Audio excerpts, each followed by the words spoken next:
A child in many ways is an impression of all the adults who impact his life, particularly the parents, teachers, and others.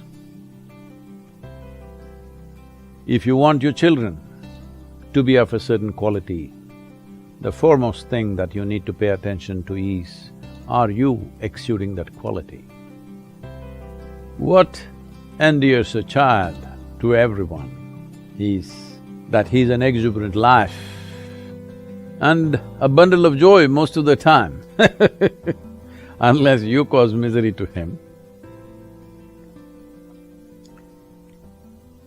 If you want to nurture a child, you must be far more exuberant than the child and much more joyful, then the child is drawn to you.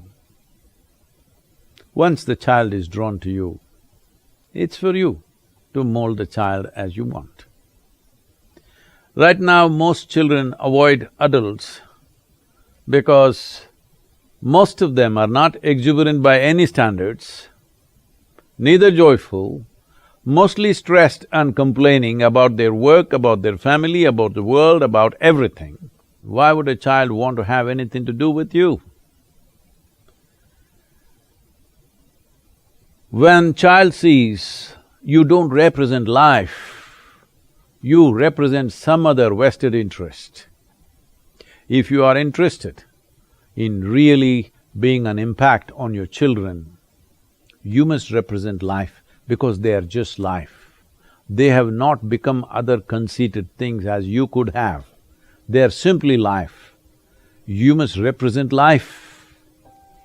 Feeding upon so-called inanimate things like food, water and air, life is an exuberant expression of existence. If you do not represent that exuberance, if you do not show that exuberance in your work, in your relaxation, in everything that you do and do not do, then your child will be least impacted by you, and that is a good thing.